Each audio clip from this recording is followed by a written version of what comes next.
Hi, my name's Rachael. I'm a young rep for Young Epilepsy. Hello, I am Jamie Laing, and I'm founder of a company called Candy Kittens, and I appeared on a TV show called Made in Chelsea. Cool. Yeah, I couldn't believe it when I found out you were the Candy Kittens founder. I never put two and two together. I was like, oh, that's really Did you cool. not? No. Come on, they're the best sweets in the world right now. They are actually. When I Googled it, it did make me laugh because it comes up that you're the founder of it on the top. So I thought, oh, yeah, it makes sense now. Yeah, it makes sense. Just me, just in a world of sweets. Just love it. So I've got a few questions just that I'm going to ask you. Perfect, far away. So the first one is tell us about your career so far, any personal highlights you have.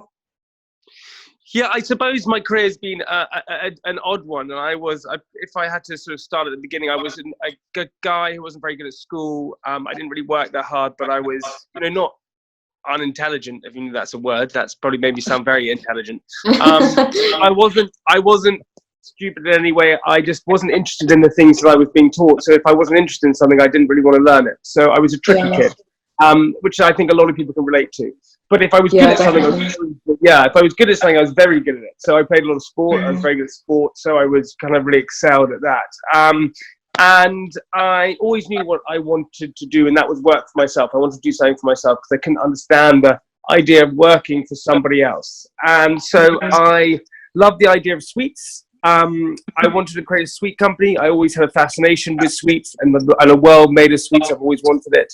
Lived in the fairyland almost. And I decided to start my sweet company called Candy Kittens, which is a vegan gourmet gummy candy company, which is around today. We started 8 years ago.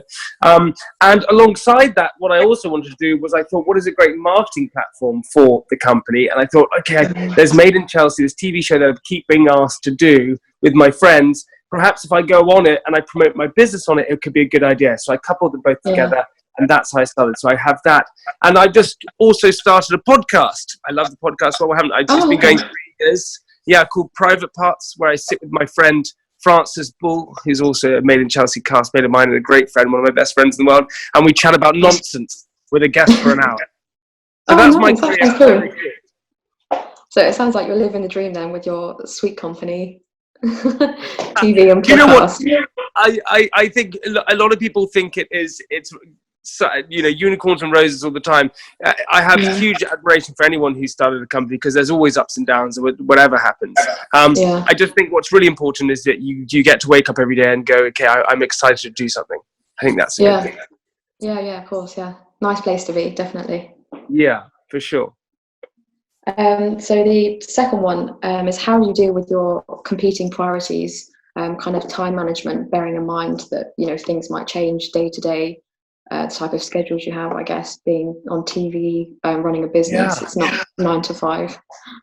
It's not your kind of easy 9 to 5. I suppose having a diary, very important. I wasn't very good at that at the beginning, keeping a diary, but I now keep a diary every day.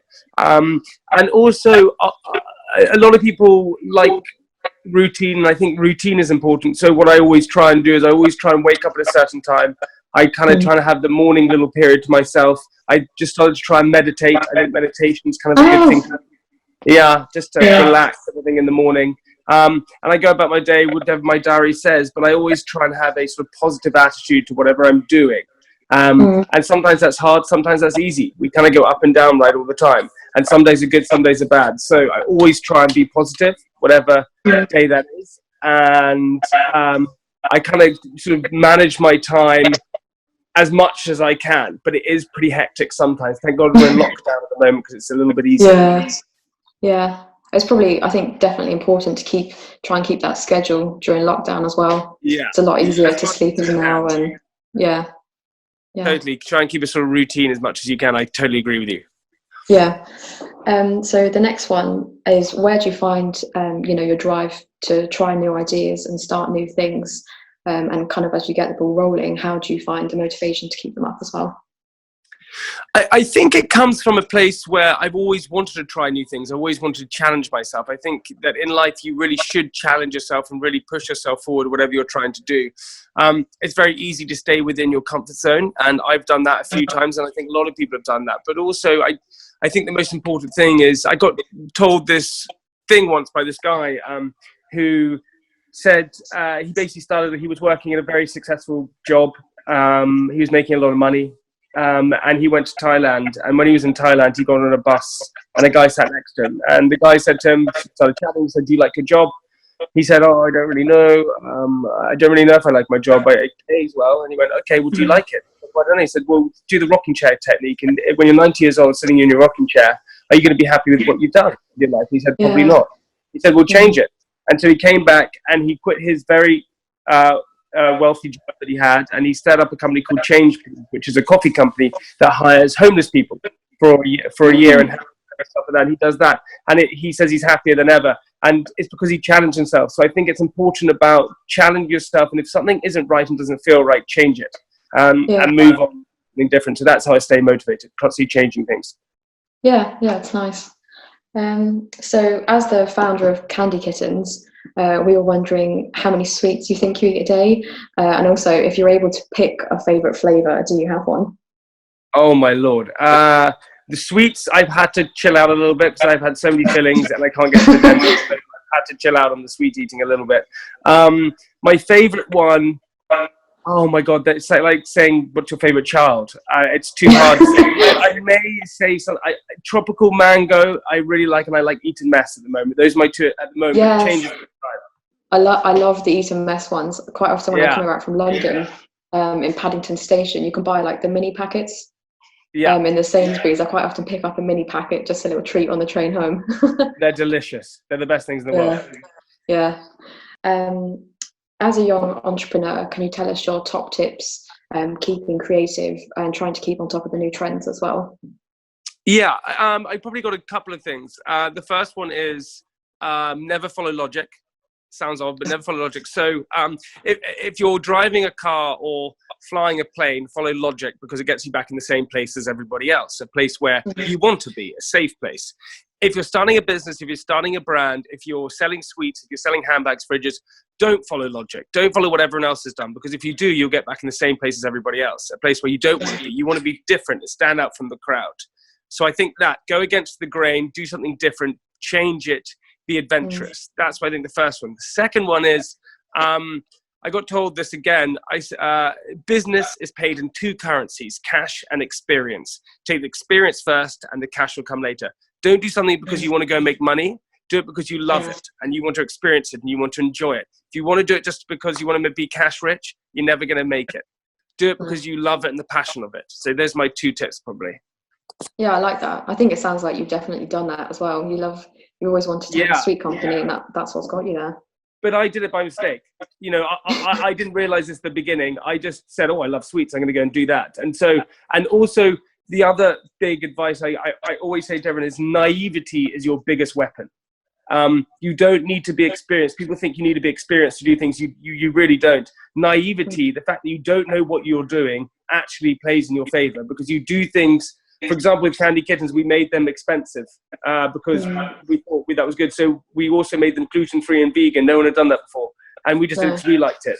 And if we were older and worked for sweet companies, we wouldn't have done that because it was against the grain. So naivety is your big weapon. Yeah. So how do you look after yourself, both mentally and physically? You said you started up meditation for lockdown, and also you're quite sporty as well. So.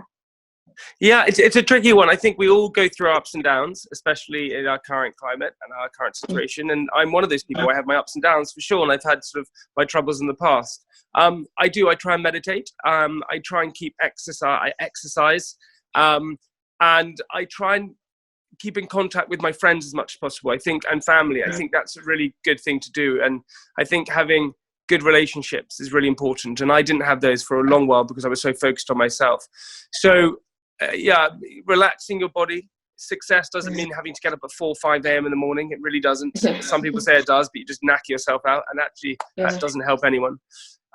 So look after yourself in terms of sleep and meditation and things like that. Exercise when you can, and have good relationships. Yeah, nice. So, what advice do you have for young people trying to reach their goals, you know, aspiring to do big things in the future? I would say don't be scared to fail. Failing is actually a positive thing. If you fail, then you won't do it at the same time. So learn from your failures and don't be scared to do it. Take risks again. Really risk it. Go for it. Push the boat out. Don't listen to everyone else, what they always say. You know, focus on your gut. And remember, this life is not a dress rehearsal. You know, we have one shot at this, so why not just go for it and really just try and make things happen. If it doesn't, if it fails and it doesn't hit the stars, it doesn't matter. And also, everyone looks for that viral hit. Everyone hits for that, goes for that. You know, I want 1 million views. It doesn't matter if you're having 1 million views or if you're having 1 view or 100 views. At least it's one more person watching what you're doing or your brand. Try stuff, be inventive, and don't be scared to fail. Yeah, I like that. Very, very positive, very motivational. Thank you. So yeah, thank you very much for taking the time to talk to us. Thanks, Rachel. I think definitely everything you've said, a lot of people can relate to. I think we're really I hope so.